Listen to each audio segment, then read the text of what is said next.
Hi, I'm Natalie with Eminence Organic Skincare and welcome back to In the Mix. And as you can see, I got my trusty spectacles on today because today it's hashtag Ask Natalie.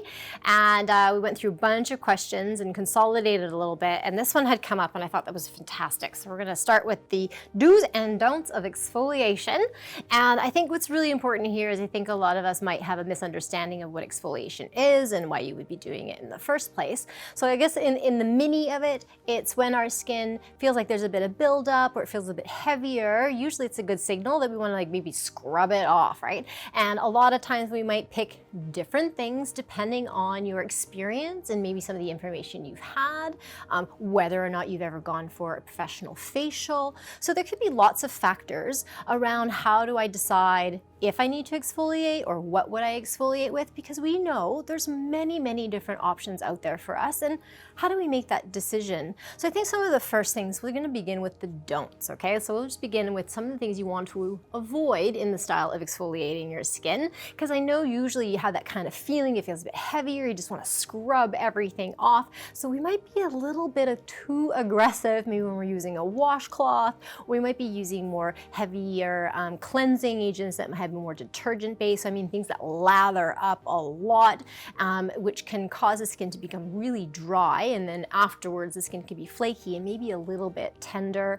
Another thing is trying to get away with doing two-in-one kind of things when you're in the shower or in the bath, and then so we're keeping in mind that you want to use a product to exfoliate your skin and probably not the loofah. I don't think any of you are doing it out there, but just to be mindful, and also not to be using your body scrubs on your face. So I think these are just a couple of things for us to be mindful for, and maybe look to getting a professional based product that you could be using weekly at home to really get that off and running. So what are some of the do's? So the don'ts, obviously, just wash your detergents, don't over scrub it.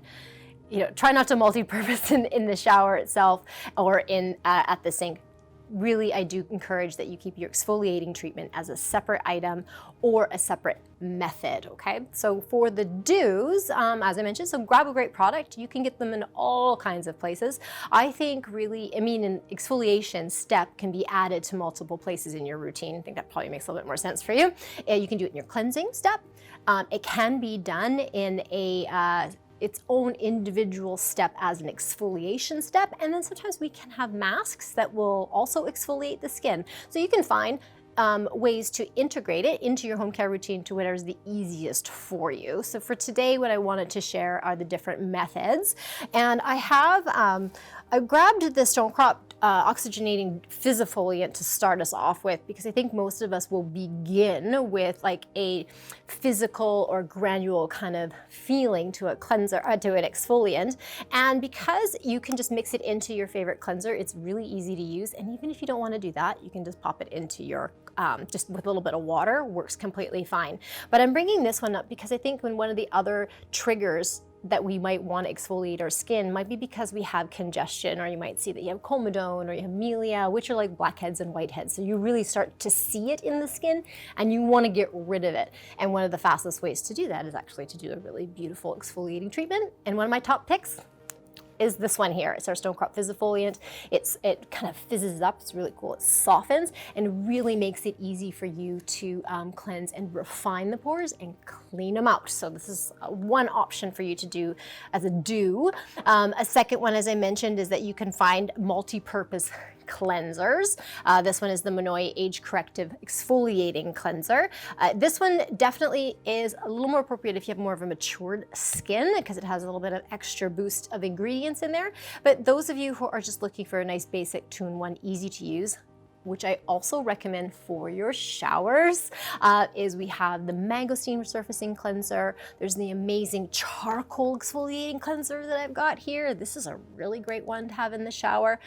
I also like the pepper and mint kind of revigorating scent that this one has, so it makes the skin feel amazing, but it's incredibly gentle. So you do have like granular ones, you have just basic gel chemical ones, so you're fine there. So choosing your cleanser with an exfoliation treatment is really nice to keep yourself on track, that you could do at the sink or you can do in the shower. And I think that's it. I think that makes it really easy for you. So remembering, be mindful of how you are going to exfoliate your skin. remembering that exfoliating your skin is actually a really great practice, depending on how much dead layer of skin you have, meaning it's easy to see because the skin might look a little bit dull, it might feel a little bit rough, and we also might see quite a bit of congestion. That might be the signals that you may need to start exfoliating on a regular basis. And that's it. Here we go. So thank you so much for hanging out with us today. I'm Natalie with another In the Mix with hashtag Ask Natalie, and I will catch you next time, especially if you hit that notification bell and subscribe to our channel. See you soon.